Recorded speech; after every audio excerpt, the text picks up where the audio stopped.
Muito bem, boa noite. Peguei vocês desprevenidos, né? Vou dar mais uma chance. Boa noite.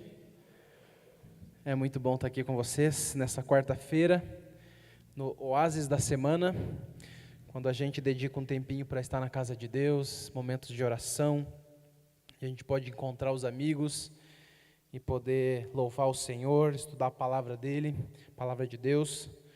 Isso realmente é muito bom, deixa a gente recuperado.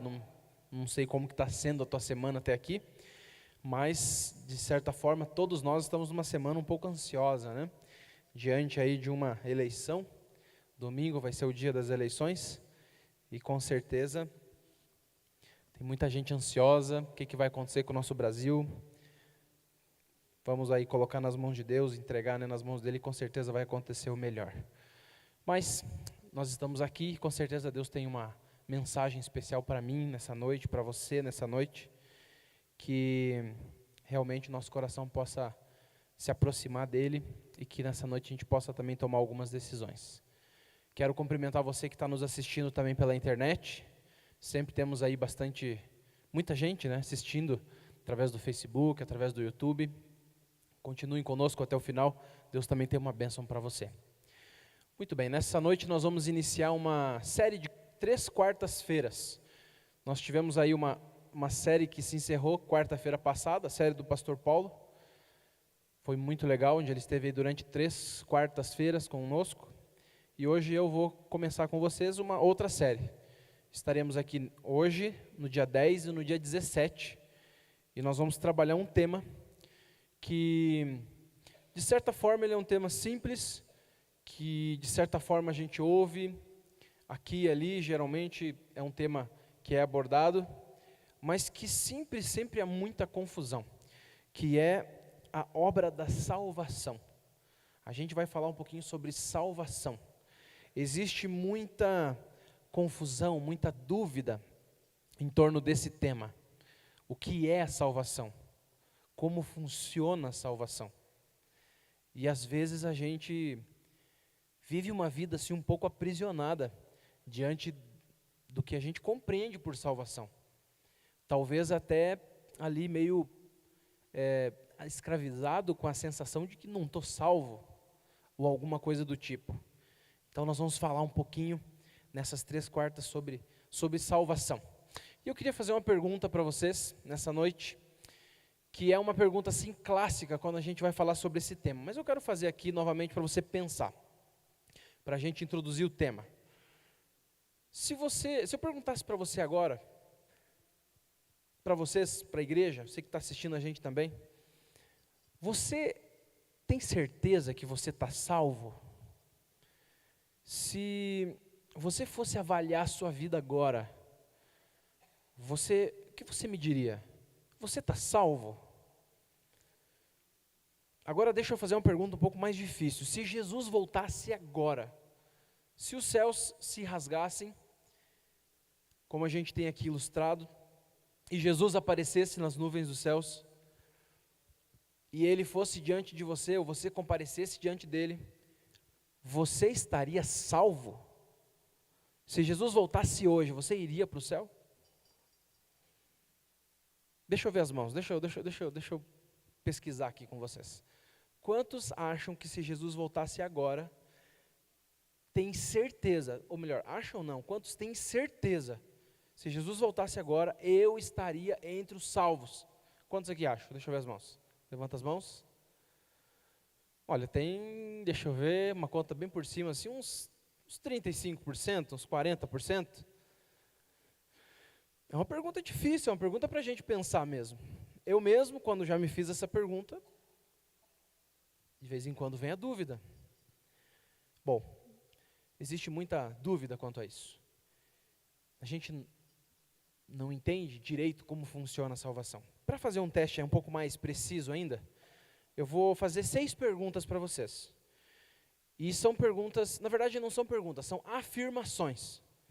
Quero testar para ver o nível de conhecimento sobre a salvação que você tem. São 6 afirmações, vão aparecer na tela já, eu vou colocar para vocês.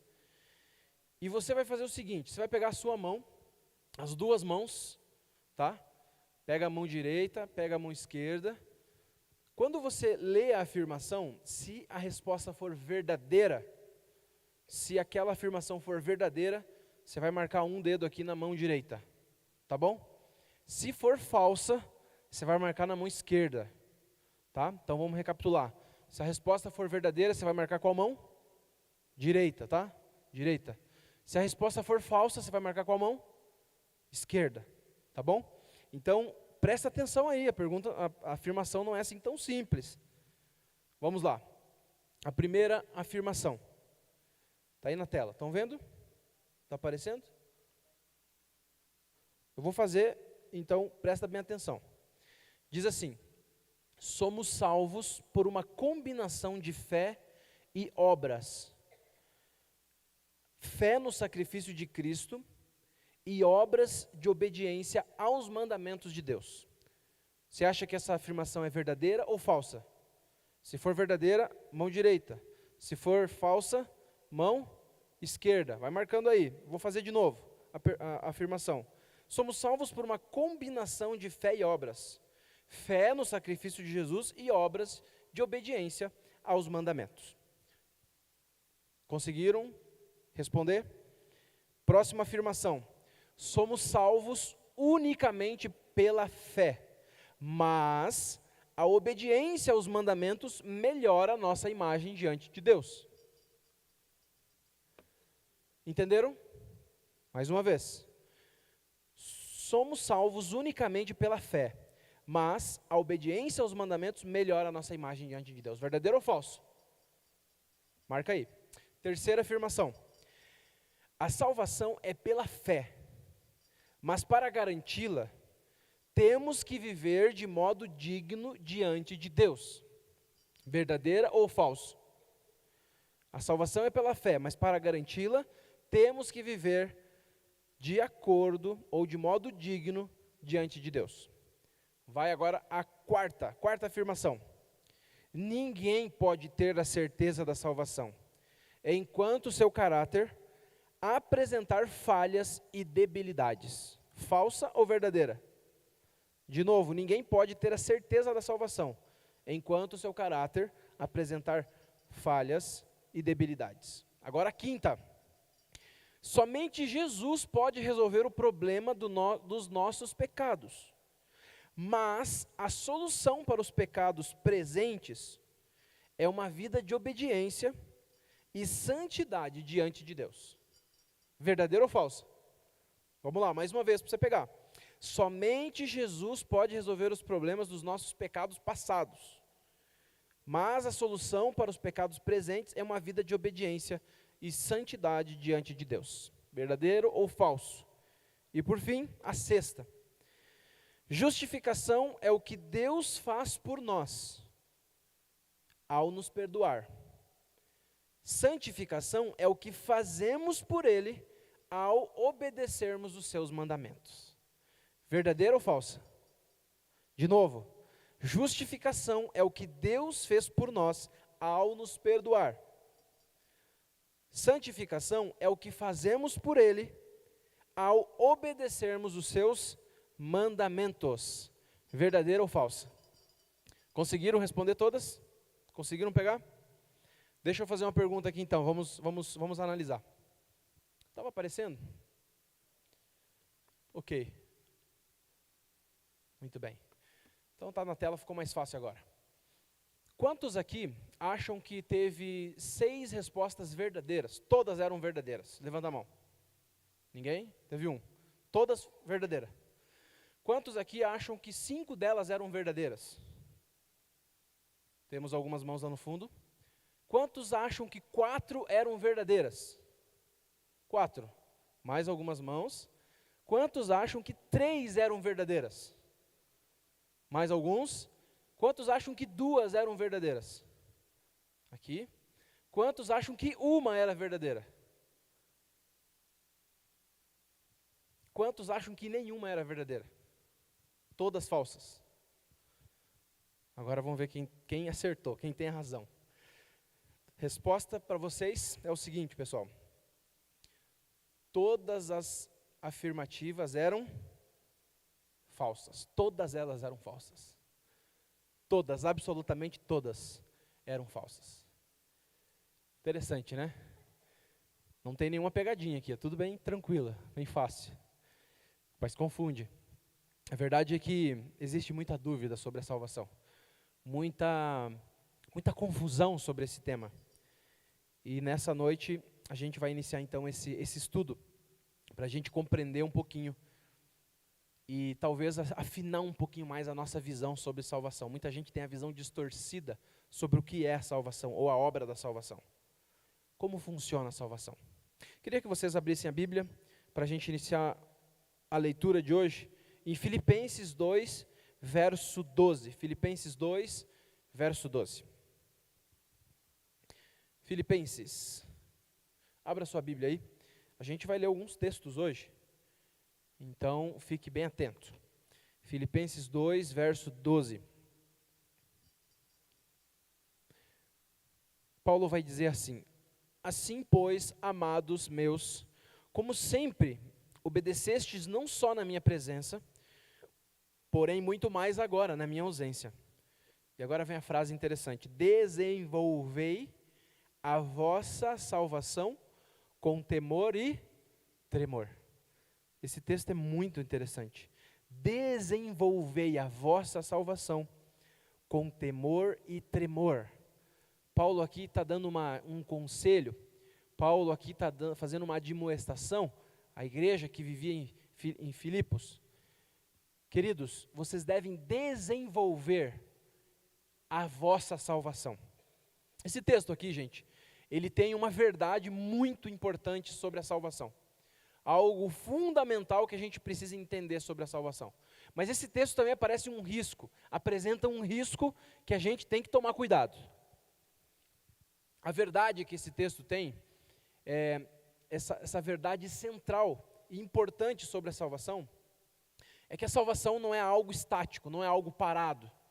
A salvação não é um presente que a gente ganha e a gente guarda lá numa gaveta e deixa ficar empoeirando para o resto da vida. A salvação não é algo que a gente pega, experimenta e joga fora o resto, deixa ali, estragando. Salvação não é algo estático. Pelo contrário, a salvação, ela é um processo, é algo que necessita ser exercitado. Salvação é algo que está em movimento. Salvação é algo muito abrangente.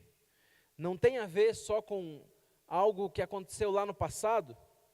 Salvação é algo que está em movimento.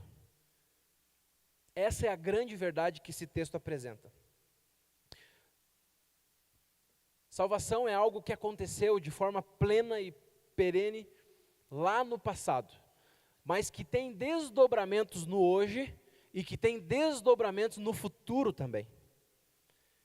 Então nós poderíamos dizer que a salvação, ela acontece no passado, tem desdobramentos no nosso presente, e no amanhã, no futuro, ela também tem desdobramentos. Pode colocar para a gente a imagem? Acho que sumiu aqui, o nosso passador não está funcionando. No passado, nós chamamos de justificação. Foi algo oferecido por Jesus, foi algo feito por Jesus na cruz, operado em nosso favor na cruz. No presente, nós chamamos de santificação. É algo que acontece agora, que envolve a nossa vida, o nosso viver. E no futuro nós chamamos de glorificação, é uma promessa, algo que vai acontecer no futuro, por ocasião da volta de Jesus.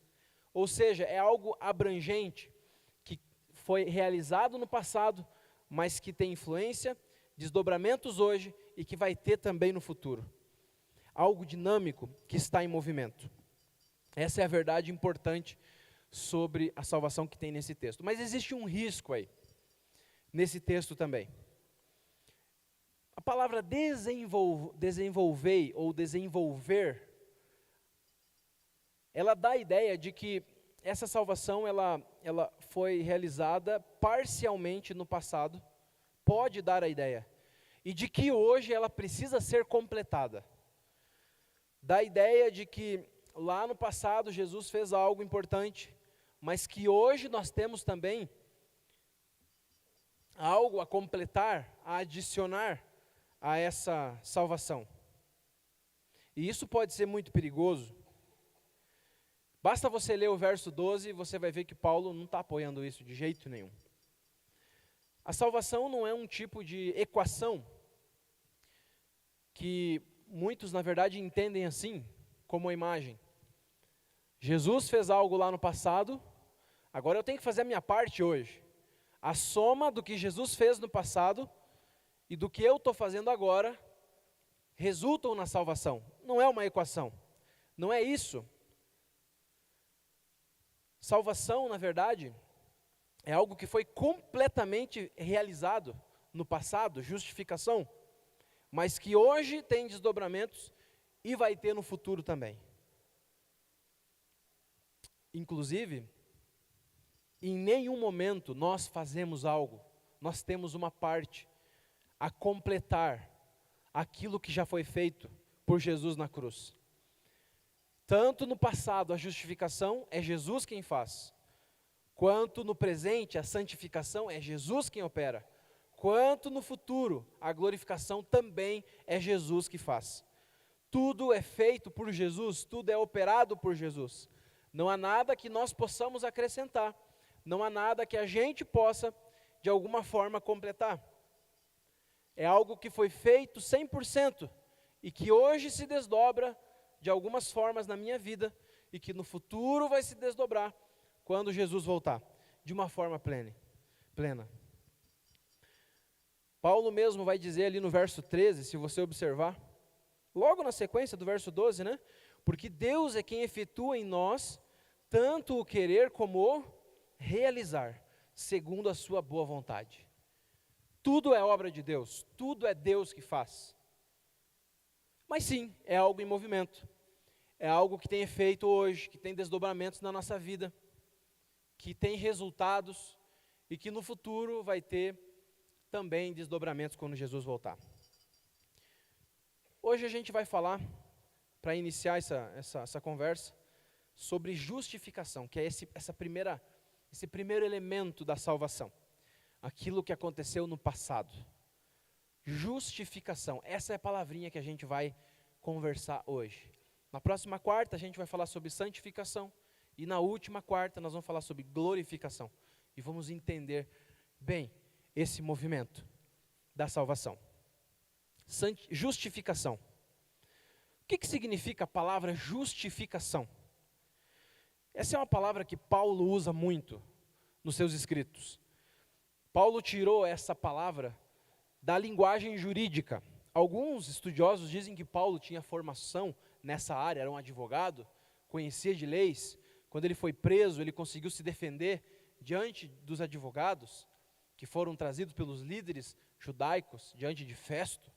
Paulo tinha conhecimento jurídico e ele usava muito essa palavrinha, justificação. Eu fui buscar aqui uma definição do que seria justificação no nosso dicionário para esclarecer um pouquinho essa palavra. Justificação, preste atenção, é o conjunto de argumentos e provas apresentados em favor de alguém diante de um tribunal. Então é uma linguagem 100% jurídica. Alguém leva provas para defender alguém diante de um juiz, diante de um tribunal. É algo que justifica ou que serve para justificar e inocentar um réu. É alguma prova contundente que serve para justificar ou inocentar um réu.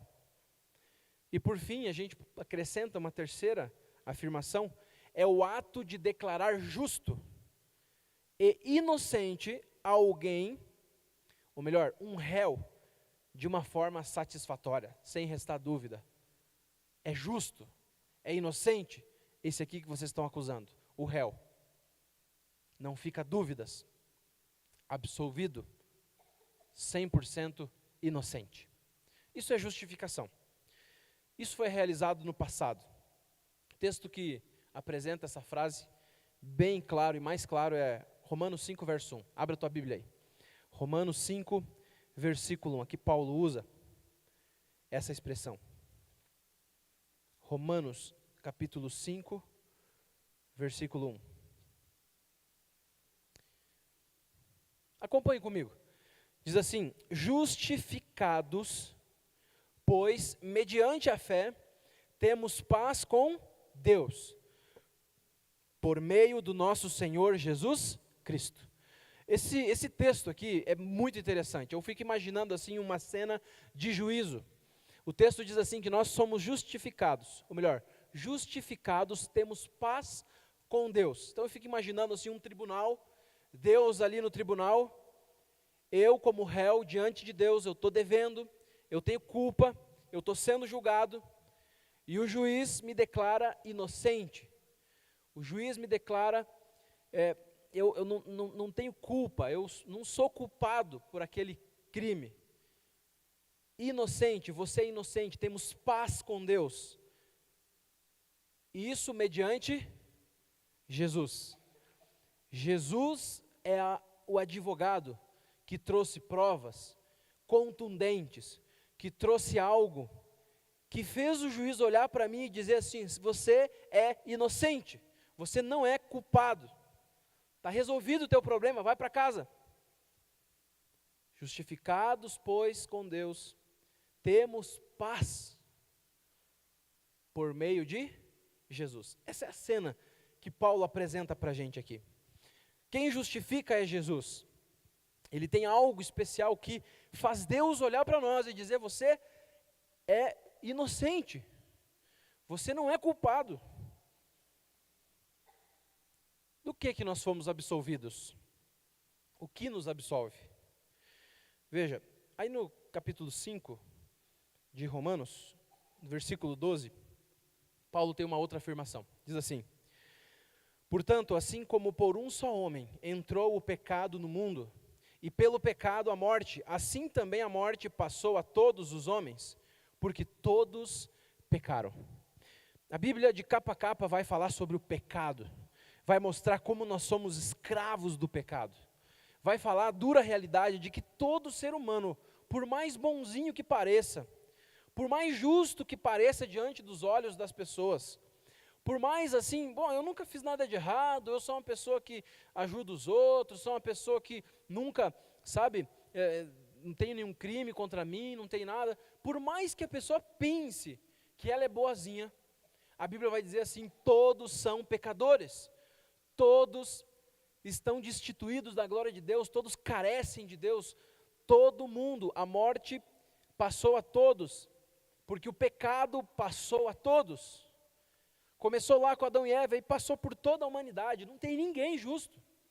Olha o que Paulo vai dizer no capítulo 3, uma página antes, do versículo 10 até o versículo 18, olha como Paulo pinta a minha imagem, a sua imagem.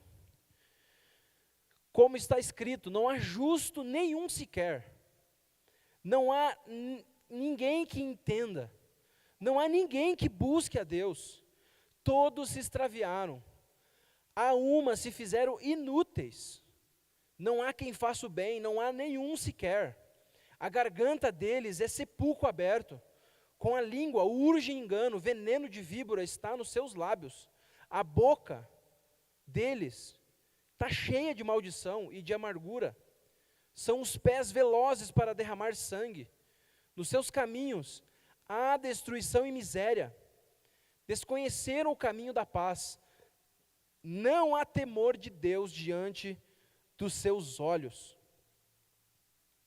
não há justo nenhum sobre a terra. Essa é a nossa dura realidade, é a nossa natureza. Davi disse lá em Salmo 51, verso 5, eu nasci na iniquidade, em pecado me concebeu a minha mãe. Existe algo em nós que nos leva, até as nossas boas intenções estão cheias de pecado. Até quando a gente faz o bem, está cheio de orgulho, está cheio de desejo de aparecer, está cheio de desejo de obter aplauso dos outros. Até o bem que a gente faz está manchado. A Bíblia diz aqui de veneno. Essa é uma dura realidade. Todo mundo carece da glória de Deus. É mais ou menos assim. Diz que uma vez, na beira de um rio ali, tinha um escorpião, e ele estava querendo atravessar o rio. Mas o escorpião, ele não conseguia nadar, ele não sabia nadar. E ele ficou ali pensando, como é que eu vou atravessar esse rio, de que jeito? De repente ele viu assim, um pouco distante dele, ali, alguns passos, um sapo se preparando para começar a travessia do rio também. Sapo, como a gente sabe, é nadador profissional, né? Medalhista aí de ouro. E o sapo estava ali se preparando. O escorpião olhou e disse, agora é a minha oportunidade, se eu não pedir ajuda para esse sapo, eu não vou conseguir atravessar. Ele olha para o sapo e diz, ô sapo, é o seguinte, deixa eu fazer uma pergunta para você, eu estou querendo atravessar aqui o rio, não consigo, eu não sei nadar, e eu estou aqui torcendo para alguém que possa me ajudar, você não pode me ajudar a atravessar o rio? Eu posso subir aí na sua garupa, né, e você me leva, eu sou leve, você nem vai sentir diferença, pode ser, sapo? O sapo olha para o escorpião e diz assim, você está louco? Eu? Deixar você ir nas minhas costas? Um escorpião? De jeito nenhum. Vai que lá na metade do rio você me ferrou, o veneno vai me paralisar, eu vou ficar ali paralisado e vou afundar, vou morrer afogado no rio. O escorpião olhou para o sapo e disse, não, sapo, o que você está falando, cara? Como assim? Você acha que eu sou doido fazer isso? Pensa comigo, se eu estiver na sua garupa, se eu picar você e você se afundar, quem vai afundar junto? Eu também vou morrer. Eu não sou doido de fazer isso. O sapo olhou assim e disse, o escorpião, ele não vai fazer isso, né? Não é doido, vai morrer junto. Tá bom, escorpião, sobe aí. O sapo começou a travessia, estava indo tudo tranquilo, tudo correndo bem, até a metade do rio, quando de repente, estava lá nadando feliz, ele sentiu uma agulhada nas costas. O escorpião tinha ferroado ele. De repente o veneno começou a passar pelas veias do sapo e começou a paralisar o corpo. O sapo começou a se esticar todo assim, não conseguia mais mexer os braços. E ele começou a afundar e ele ficou pensando, por que esse escorpião fez isso? Olhou para o escorpião e disse, só me responde por quê? O escorpião olhou para ele e disse assim, sapo, é minha natureza, não tem jeito. Escorpião, eu sou escorpião, é minha natureza. Mais ou menos assim, né? A gente tem uma natureza pecadora. A gente vive magoando o coração de Deus. A gente vive magoando o coração das pessoas que estão na nossa volta. A gente vive se ferindo. Todos os dias tropeçamos, caímos. Todos os dias sentimos o pecado escravizando a gente. Todos os dias acabamos fazendo mal para quem está na nossa volta. Às vezes pecamos por rebeldia, por um coração mau mesmo, que maquina fazer o outro sofrer. Às vezes não, às vezes a gente quer fazer o certo. Às vezes a gente deseja fazer o que é correto, está se esforçando, mas acaba errando. E às vezes a gente peca sem perceber, sem pensar, e fiz a burrada. A gente peca em pensamento, a gente peca por atos, de todas as formas. Como diz Paulo chegou a dizer o seguinte, desesperado, ou melhor, desventurado o homem que sou, desgraçado o homem que sou, quem vai me livrar desse corpo de morte? Aquilo que eu quero fazer eu não faço, aquilo que eu não quero, faço isso. Tem algo que habita em mim, tem um pecado que me leva a fazer o que é errado. Esse é o nosso problema. Esse é o nosso dilema. Veja, imagine que no céu tem uma lista, ou uma ficha criminal. Lá no céu tem uma ficha criminal, e nessa ficha criminal tem a tua foto, tem ali os teus dados, teu endereço, e todos os dias que você fala uma mentira, que você engana alguém, que você passa a perna no outro, que você fala uma palavra torta, que você tenta enganar Deus quando está sozinho, não tem ninguém vendo. Imagina que o anjo anota esses pecados aí. Ele está anotando. Agora, pensa comigo, qual é o tamanho dessa ficha lá no céu? Uma folhinha com 3, 4 pecadinhos? Como que é a tua ficha? Um livro com muitos pecados? Uma biblioteca cheia de livros? Como que é? Eu fico imaginando o meu livro.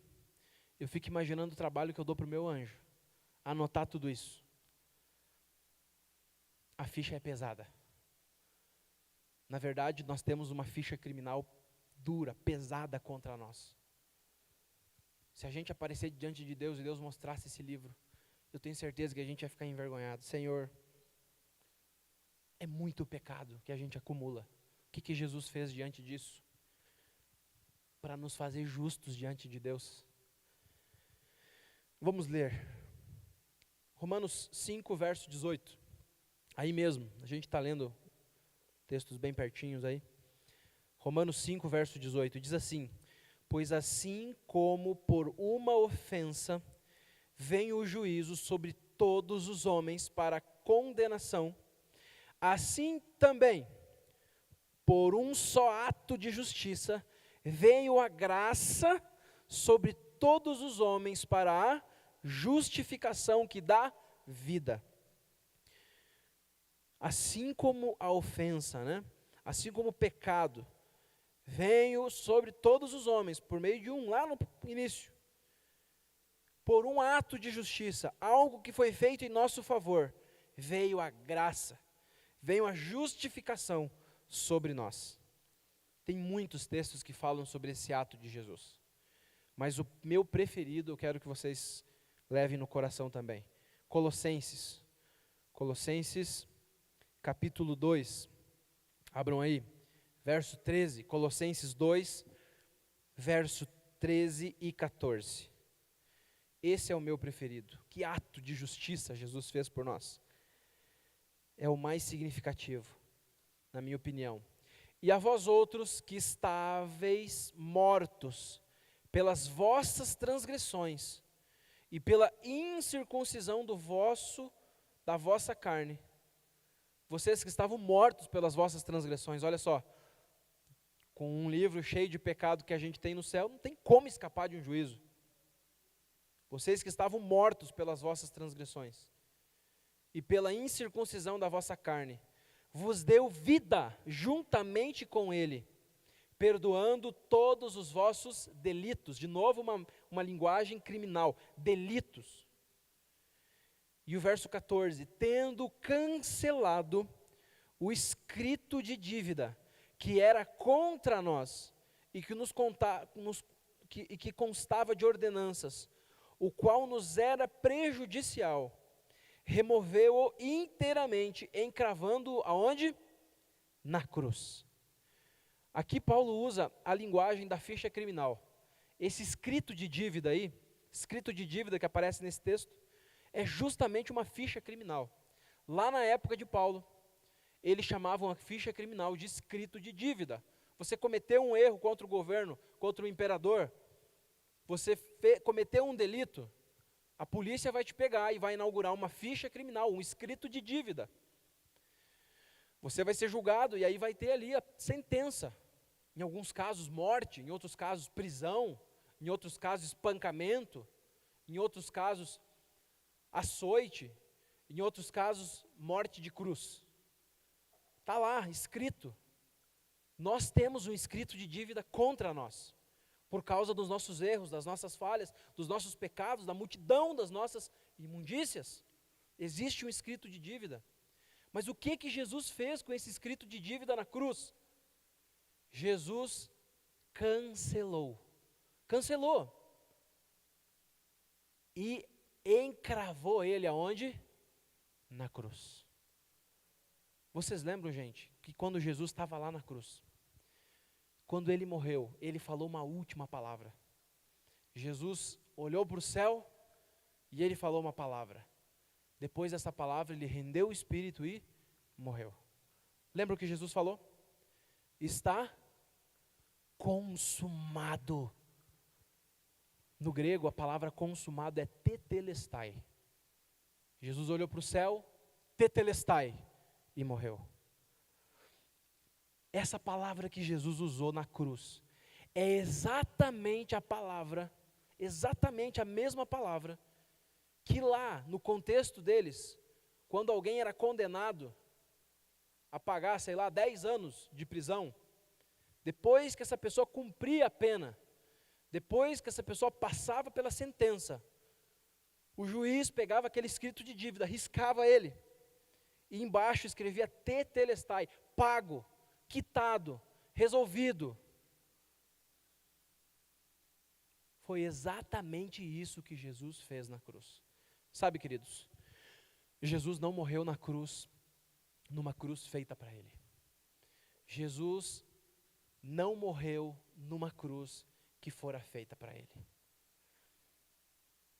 Os governantes da época, líderes religiosos, tentaram acusar Jesus fazendo acusações falsas.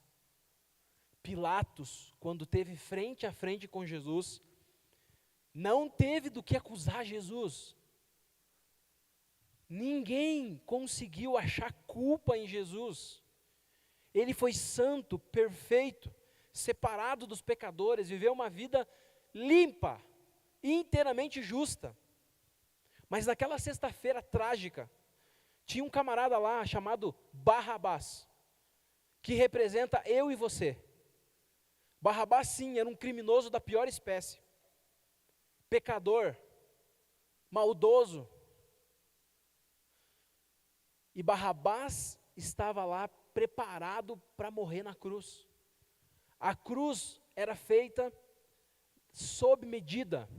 Aquela cruz não foi feita para Jesus, foi feita para Barrabás.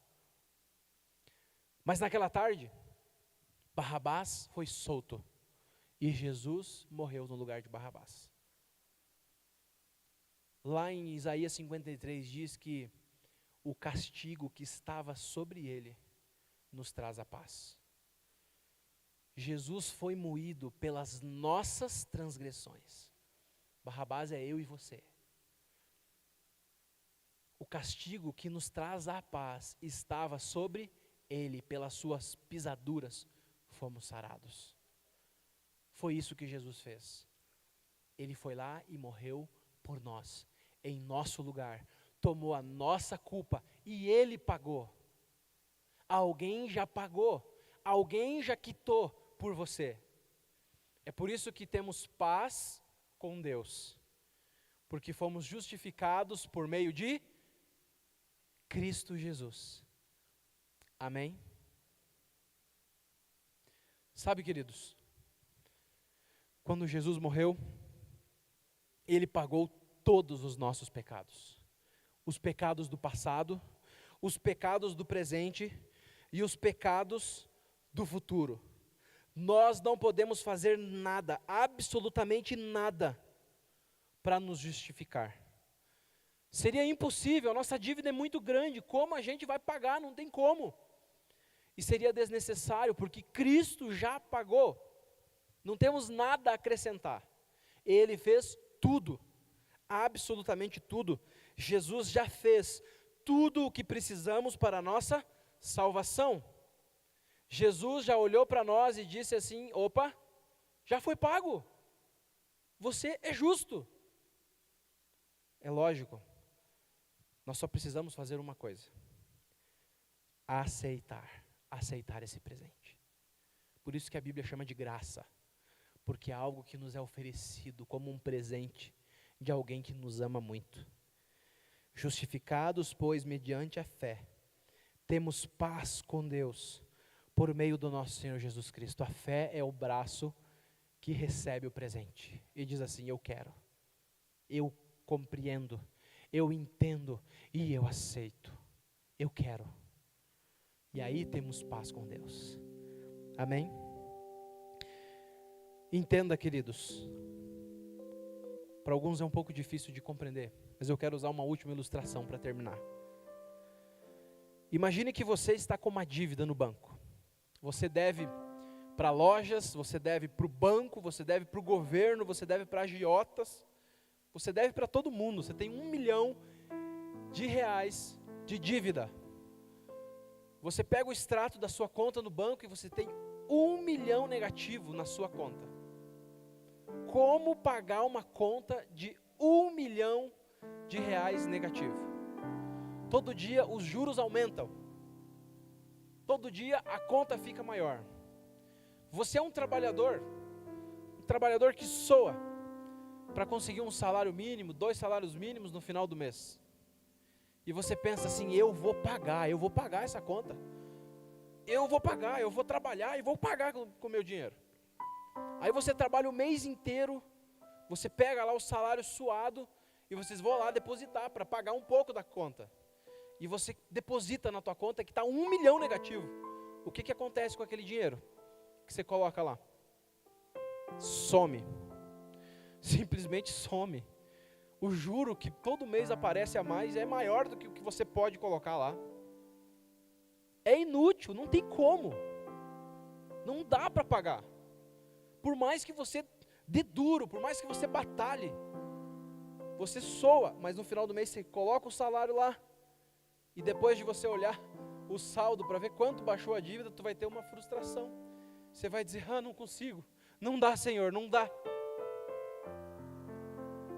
Mas aí, um bilionário olha para você, compreende a tua história, se compadece de você e diz, quer saber, eu vou resolver o teu problema. Esse cara é tão rico que ele é bilionário. Não é milionário não, é bilionário. A conta dele no banco lá tem 10 bilhões, essa é a fortuna dele. Aí ele diz assim, eu vou te resolver o teu problema. Vamos aqui fundir as nossas 2 contas e unir os saldos. O que você acha? Topa? Você toparia? Toparia ou não? Me responde, toparia ou não? Oxe, meu Deus do céu, aleluia. O que acontece quando os 2 saldos se juntam? Os 10 bilhões engolem a dívida, e ainda sobram 9 bilhões, 999 milhões, e como é uma conta conjunta, o dinheiro também é seu, é uma fortuna, é uma riqueza. Se surgiu um outro camarada lembrando de uma dívida que eu esqueci de pagar, é fácil. Eu só preciso ir lá e sacar um pouquinho de dinheiro, pago a dívida. Pode surgir qualquer uma. Agora eu sou bilionário. É mais ou menos isso que Jesus nos oferece. É mais ou menos isso que Jesus nos oferece. Jesus tem uma conta milionária, bilionária, de crédito. E Ele se oferece para juntar a conta dele com a sua. Você vai parar de se frustrar. Qualquer coisa é só sacar da conta. E o problema está resolvido. Amém? Eu não conheço a tua história. Eu não sei exatamente o que te trouxe aqui nessa noite. Mas pode ser que você entrou aqui esmagado por uma vida de pecados. De fracassos atrás de fracassos. Pode ser que você entrou aqui se sentindo o último, dizendo, Senhor, não aguento mais. Eu não mereço. Quem sabe você entrou aqui se escondendo de Deus. Quem sabe você possa dizer assim, para mim não tem esperança. Eu não consigo vencer, não dá. Talvez você se sinta um fracassado na sua vida espiritual. Ou até alguém que Deus não aceita. Talvez você se sinta assim. Mas eu queria dizer para você nessa noite. Jesus nos salvou completamente. Amém? Tem bilhões da graça de Deus disponíveis. Tem muita graça. Tem uma fortuna de graça disponível para você. Você só precisa pela fé sacar dessa riqueza. Amém? É só isso. Eu queria deixar um último texto para você levar no seu coração essa noite. Romanos capítulo 8, verso 31, olha que lindo, diz assim: que diremos, pois, à vista destas coisas? Se Deus é por nós, quem será contra nós? Aquele que não poupou o seu Filho único, antes por todos nós o entregou, porventura não nos dará graciosamente com ele todas as coisas? Quem tentará acusação contra os eleitos de Deus? É Deus quem os justifica. Não tem mais dívida, tem uma fortuna bilionária de graça. Quem os condenará? É Cristo Jesus quem morreu, ou antes, quem ressuscitou, está à direita de Deus e também intercede por nós. Como está escrito, verso 36, verso 37, em todas estas coisas, porém, somos mais que vencedores, por meio daquele que nos amou, porque eu estou bem certo que nem a morte, nem a vida, nem os anjos, nem os principados, nem as potestades, nem as coisas do presente, nem as do porvir, nem os poderes, nem altura, nem profundidade, nem qualquer outra criatura, poderá separar-nos do amor de Deus, que está em Cristo Jesus, o nosso Senhor. Amém? Nada pode nos separar do amor de Deus, absolutamente nada.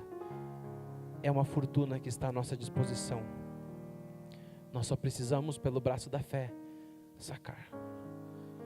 Eu vou convidar a Isabela para cantar uma música para a gente nessa noite. É uma música muito bonita que fala sobre esse convite de Deus, de bebermos dessa graça, de irmos até Ele, receber dessa graça, receber desse amor. E esse Deus maravilhoso nessa noite te trouxe aqui porque Ele queria te dizer isso. Não importa quão fracassado você se sinta, quão pecador você se sinta, quão sem esperança você já tem em algum momento se sentido, porque eu já me senti assim, me sinto assim muitas vezes. Diante de Deus nós somos justos, basta pela fé eu sacar dessa riqueza imensa da graça. É minha, Ele me oferece. Nessa noite Jesus te oferece. A pergunta é: você vai aceitar?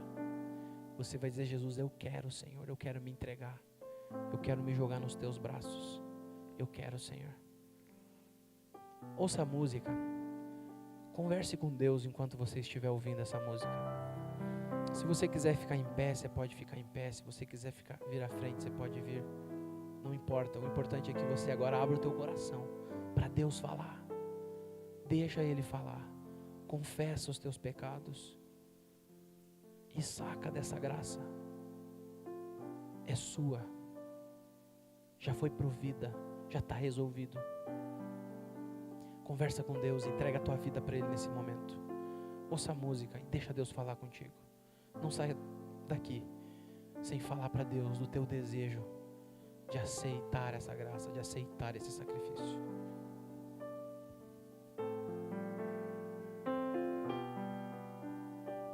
Condenado eu andei, procurando meu destino, e sem rumo eu vaguei, como folha no caminho. Mas pelo sangue de Jesus, aleluia, fui achado, pela glória de sua cruz, sou feliz e perdoado.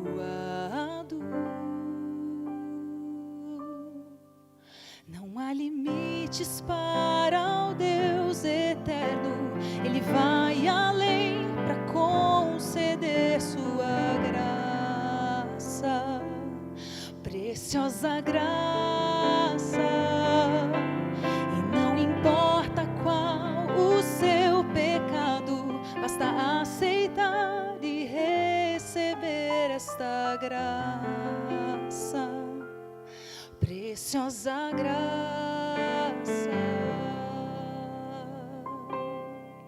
Se somos filhos do Senhor e herdeiros de seu reino, morreremos para o mal e para o bem renasceremos. Nova vida de perdão, de poder e de vitória, reinaremos com Jesus para sempre em sua glória. Não há limites para o Deus eterno, Ele vai além para conceder sua graça, preciosa graça. E não importa qual o seu pecado, basta aceitar e receber esta graça. Preciosa graça.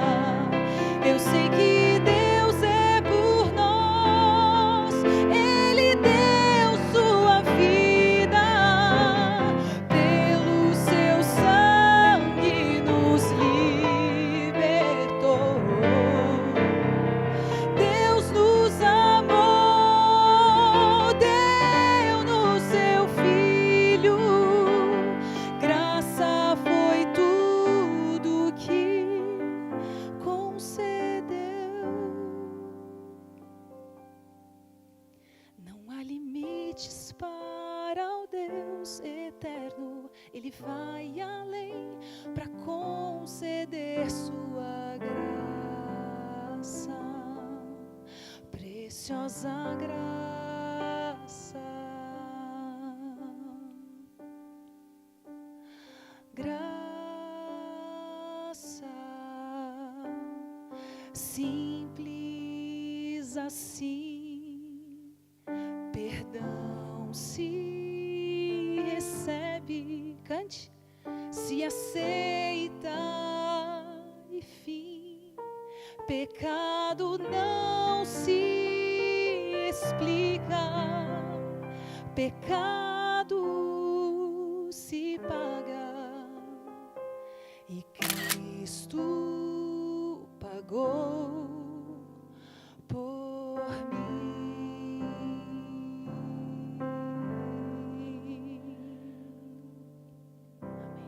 Amém. Obrigado, Isabela. Deus seja louvado. Pode ficar em pé, nós vamos fazer uma oração agora, porque você pode sair dessa noite com o teu peito estufado, sabendo de que você é um filho aceito por Deus, um filho amado por Deus, que te oferece as riquezas da sua graça. Não importa como você está se sentindo, se a tua vida é cheia de vitórias ou cheia de fracassos, Deus ama você e Ele resolveu o problema, amém? Temos paz com Deus, somos justificados mediante Jesus Cristo.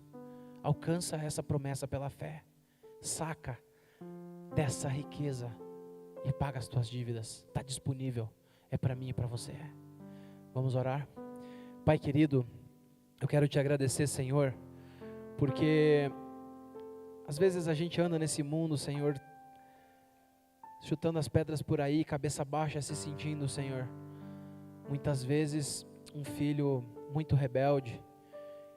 Às vezes a gente se sente, Senhor Deus, na nossa vida espiritual de altos e baixos, um fracasso, porque tentamos, lutamos, queremos melhorar, mas constantemente caímos, fracassamos, Senhor. Às vezes a gente pensa até que não tem chance, não tem mais jeito para nós. Quantos aqui, Senhor Deus, já pensaram em desistir de si mesmo? Eu não sei, mas Tu conhece o coração de cada um aqui nessa noite. Obrigado, Senhor, porque o Senhor nunca desiste de nós. Obrigado porque um dia o Senhor veio para resolver esse problema, Pai. E lá na cruz do Calvário, o Senhor justo, santo e bom, nos viu ali, Senhor, prestes a sermos crucificados. A cruz foi feita para nós, nós merecemos, mas o Senhor nos deu vida e morreu por nós. Obrigado, Senhor, porque tudo o que precisava ser feito já foi feito. Nós só precisamos, com o nosso braço, receber esse presente. E nessa noite, Senhor, nos dá, por favor, a capacidade de aceitá-lo. Rompe o coração mais duro que tiver aqui, e que todos nós possamos nos jogar aos pés de Jesus, reconhecendo esse amor e se entregar completamente. Toma a nossa vida, meu Pai, em nome de Jesus. Nos faz sentir amados, vitoriosos, porque não estamos sozinhos, estamos com o nosso advogado, estamos com o Cordeiro, e Jesus já nos declarou justos, em nome de Jesus, amém. Deus abençoe todos. Que tenhamos um ótimo restante de semana. Sábado estaremos aqui novamente às 10 horas. Escola Sabatina 15 para as 9. Que Deus abençoe a todos.